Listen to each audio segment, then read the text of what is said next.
modern sport, winning is what it's all about. But how do you win? This man has learned the hard way. Now he's ready to show you.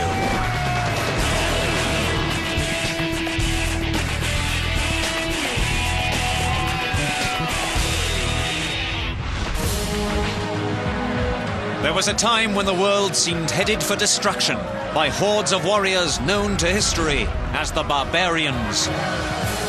It appeared that only the Roman army stood between survival and the end of civilization. But what was the truth? Who were the Barbarians? And how could they defeat the might of Rome? The weapons of the Barbarians, next on Conquest.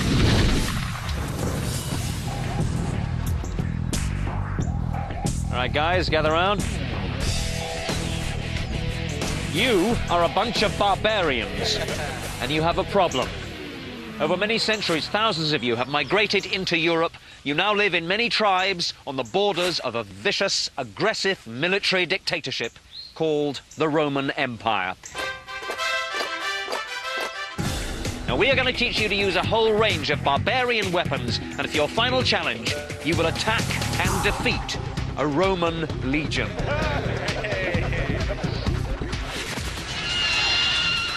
So who were the Barbarians? The word may come from the Sanskrit for stammering. The Romans believed that their enemies were savage and could barely communicate. They were not Roman, therefore not civilized. This was untrue. Many of the barbarian tribes had advanced cultures and a highly developed morality, which they considered superior to the violent and decadent ways of Rome. Barbarians repeatedly defeated Roman armies in battle, but always seemed to lose the wars. Let's look at a map. Among the first barbarian peoples who made contact with the Romans were the Gauls. And that was the Roman name for the great Celtic civilization. Extremely artistic, very warlike. Mark, you're going to be our Gaul. Now, the Romans were terrified of you with good reason, because in 400 BC you invaded Italy and sacked Rome. Now, the Gauls were known as swordsmen, using the long sword like this one. Now, you need strength and flexibility to use that weapon, which is why most of them didn't have armor. So you will go into battle wearing exactly what they did, tattoos and otherwise completely naked. Are you kidding? Well, all right, sometimes they wore pants and tunics of wool and fur and hide. And like all barbarian peoples, they used spears and shields and short throwing spears called javelins. After many wars with the Gallic tribes, Julius Caesar conquered Gaul and crushed the final resistance in 52 BC. The Romans at last took revenge for the earlier sack of Rome in 400 BC. They slaughtered the Gallic people and destroyed their civilization. But it had taken them 350 years to do it.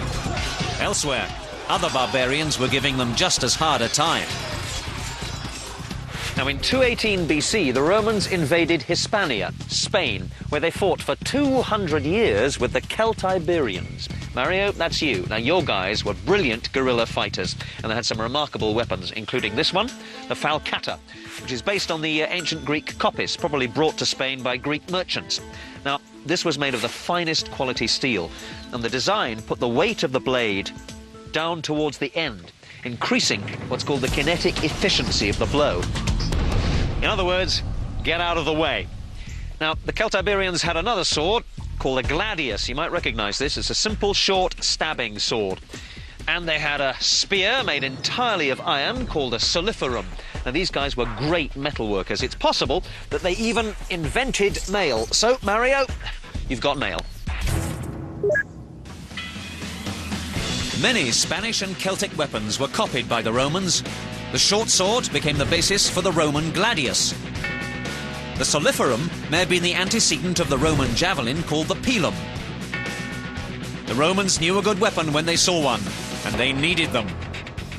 In 115 BC, what we think was an early Germanic tribe called the Cimbri invaded Italy.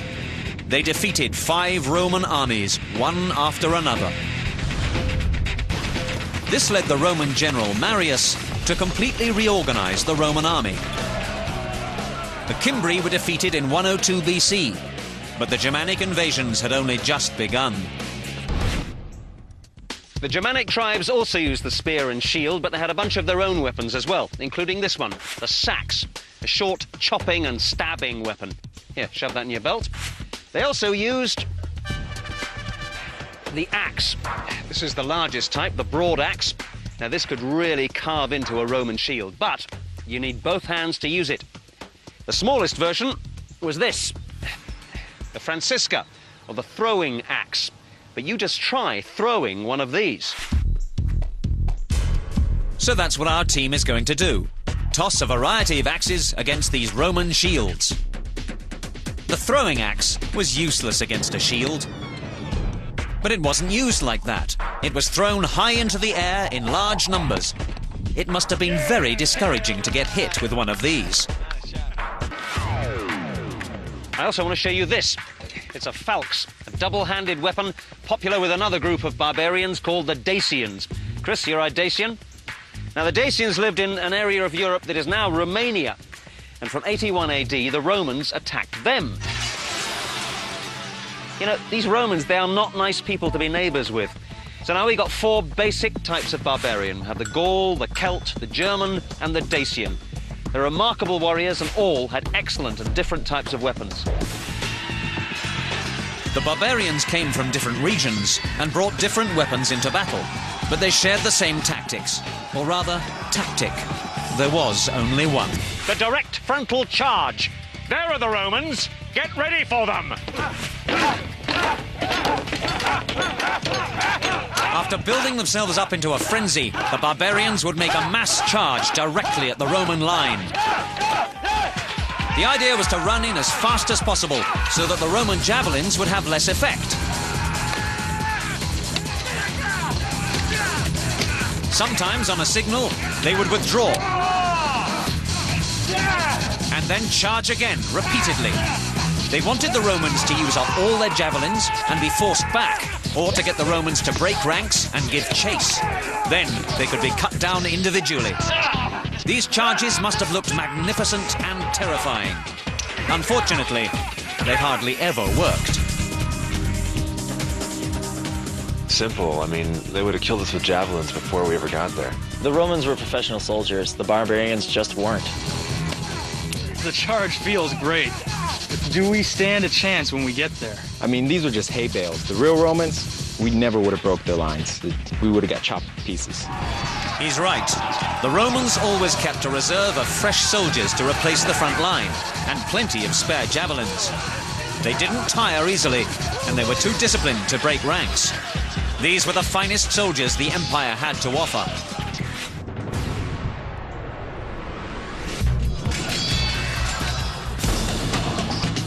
The classic Roman legionary from about 100 AD.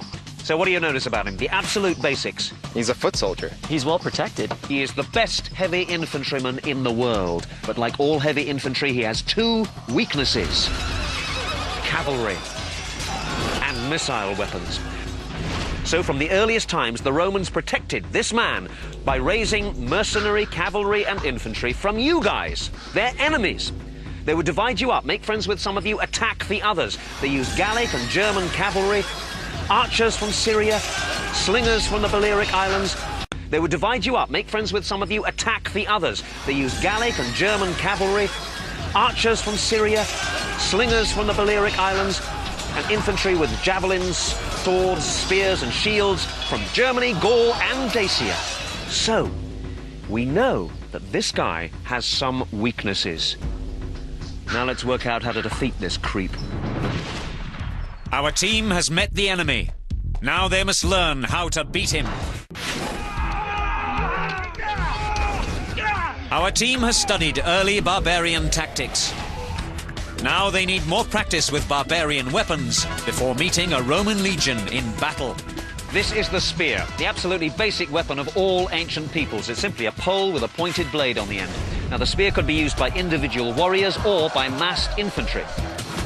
The infantry spearman would usually carry a shield in the left hand. He would carry his spear either in the high guard or the low guard. Would you line up behind me and beside me? Now, combined with other spearmen, he could either defend himself or advance behind a wall of spears and shields. Spears, Now, this could be very effective, especially against cavalry and infantry. Ready? By the left, advance!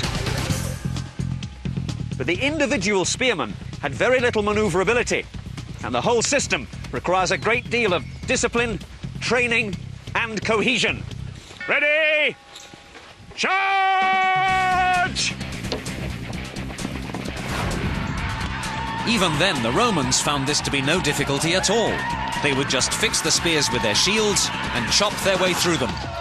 So most barbarians fought as individuals. The individual warrior used a fighting spear of about 7 to 8 feet long. Any longer than that, and it would become unmanageable. Now, to use it effectively, you have to have both hands, so no shield, which means you have to rely on the spear both for offense and defense. Now, you could use body armor and a helmet, but these are heavy and slow you down, so most barbarians didn't use them. That's better. Now, against other spears, you have to clear your opponent's blade before you can thrust in yourself. And there are lots of fancy parries and avoidances, all of which are completely useless if you can't counterattack immediately. Right, let's try it against our Roman. Now, the spear is a stabbing weapon. The idea is to keep it moving, keep it thrusting in repeatedly, changing direction with both the blade and the body. This keeps your opponent guessing. He never knows what's going to hit him next. And it also prevents him from having a chance to cut down at your blade. Don't let him do that. Because your spear then becomes a stick, and you look very stupid indeed. Now, the one great advantage you have with the Roman is distance. You keep stabbing in, trying to find his weak points. Go high, force him to lift up that heavy shield. Go for the legs and then high. Keep him guessing. Go for the shield side with a feint and then stab into the unprotected body. Feint, stab! Of course, if he's any good, and believe me, he is good, he's not going to stand there while you do this. He's going to try and get inside and attack, because once he is inside this spear, you're a dead man. The team try out spear techniques against each other, then against sword and shield. The problem with the spear is that in battle, you don't have the space to dodge about. You have warriors beside you and behind you. You may have 2 stabs with it before a Roman is on top of you. Shorter and lighter spears were less effective in close combat, but could be used as javelins. These were designed to be thrown into the enemy ranks before closing in with sword, axe, or club. Our team is soon throwing javelins with some skill. That's good, but look what happens to javelins against this Roman shield and armor. Now, that's not so good. Most of our javelins bounced off the shields, and they certainly wouldn't penetrate armor. You'd be very lucky to hit an unprotected face or arm. What's more, the Romans advanced with much better spacing than this, so they presented less of a target for the javelins. Let's look at some other weapons. There's a couple of weapons we haven't talked about. One is cavalry, and the other is this, the bow. Now, John, you know a little about this. Here are some bows. Show them what to do.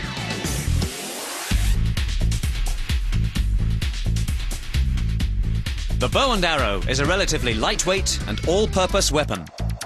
Many barbarian tribes included bows as part of their arsenal, but in battle, they presented some of the same problems as the throwing axe. Shot straight on, many arrows would either miss their target or bounce away harmlessly. Instead, squads of barbarian archers would aim high in the air, creating a deadly rain and, in theory, terrifying the soldiers below. In close combat, barbarians used various types of cutting weapons. This is the Gallic long sword. It's a slashing weapon, very blade heavy. You can use it either with 2 hands or with a single hand and a shield. And against a lightly armored opponent, this would be deadly, and it looks terrifying. But it will not penetrate a Roman shield. And if you get this stuck in that shield even for a second, he'll be stabbing into your guts. Now, an alternative is this, the Dacian falx, with a forward curving blade that went right over the shield into the helmet of the Roman. In fact, later Roman helmets had reinforcing crossbars to prevent this weapon killing the man who's wearing it. But, again, you've got to hit him with your first stroke, because if you don't, he will. Now, the axe. Everyone thinks this is a great weapon until you actually have to use it. It's true, it's very heavy, and if you actually get a good hard hit on the shield or on the armour, you'll cleave right through it. But he's not going to let you do that. The moment you start your swing, he's going to tuck under that shield, push in and stab.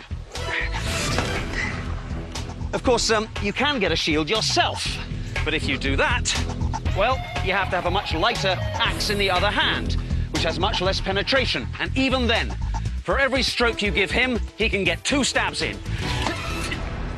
Now, here is a weapon that really might work. The falcata. Now, this had a really useful downward stroke and was so heavy and so sharp that it could pierce through shield, armour and helmet. It also had a really useful point on it. And what's more, it was used with a left-hand buckler, small shield called a kytra. Now, this combination had a lot more power than the gladius, and it was much more manoeuvrable than that heavy shield. But I still don't like the odds. To even things up, barbarians relied on a tried and true military tactic. If you can't beat them, join them. Barbarians who fought in the Roman army as auxiliaries learnt about Roman weapons and tactics. One such person was Arminius, who led the Cherusci tribe of northern Germany. He knew he had to force the legion to fight on ground where they could not use their massed formations. And this is the ground he chose. In the year 9 AD, 3 Roman legions were led deep into the Teutoburger forest. In the thick woods and undergrowth, the Romans could not fight as a unit, and their heavy armour, shields and weapons were of no use to them. The barbarians ambushed them repeatedly, day and night, jumping at them from every direction. Of 15,000 Romans, only 300 escaped. The Romans could ambush them repeatedly, day and night, jumping at them from every direction. Of 15,000 Romans, only 300 escaped. The Romans could be defeated.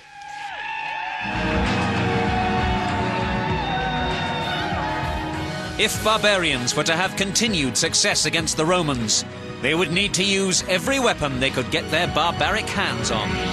In the last centuries of the Roman Empire, the whole attitude became much more defensive as Rome withdrew behind walls and fortifications. And you can see this attitude in the weapons of the common soldier of the late Roman army. Look at this sword. It's not a gladius, it's a spatha, a longsword. The gladius was sharp, short, aggressive, a get-in-close weapon. The spatha's much longer. It says, get away from me, get back. The gladius is out. You can see it in the spear, too. The old Roman javelin, that's rejected. Now he carries a spear. Purely defensive weapon. You don't want to throw it, you want to protect yourself with it. And look at his shield, much smaller now. The armour is now mail, not plate. The Roman soldier was less fit, less well-trained, less motivated than he was before. Look at this guy. He looks like a barbarian. That's because he is one. By the 3rd and 4th centuries, the vast majority of the army was made up of barbarians called into Roman service. You guys had got inside. The Romans weren't Roman anymore. They'd lost that aggressive spirit that kept them going. Now, at last, the Romans are just another army. Our team of barbarians has a chance. Coming up, watch out, Romans. It's payback time. It's the final showdown for our team of barbarians as they face off against a Roman legion. There is the enemy, the Roman invaders. Your chance for revenge at last. You've made your plan. Take up positions for attack. The first wave is a frontal assault, easily repelled by the Romans. Our team members know that they must change tactics. Now the barbarians attack with spear and shield men in a wedge formation, as learned from the Romans.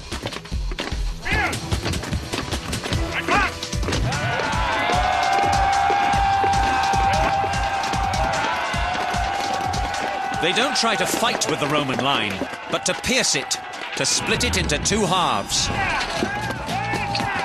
Despite hard fighting from the Romans, their force is split up. Now each half can be attacked in a different way. The first half is bunched up by our barbarians, who run into the attack and then immediately withdraw. Ready, draw! Then Archers shoot at the gathered Romans. They are outflanked and shot down one by one, and those who try to break out are cut down.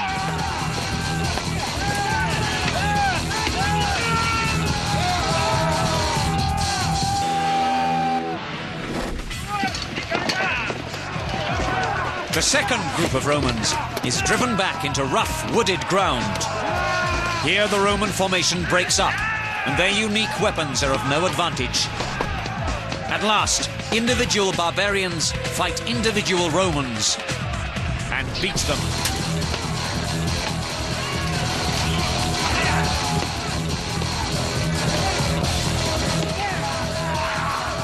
The ferocity of the barbarian warrior is unleashed, and legions of Roman soldiers pay the ultimate price.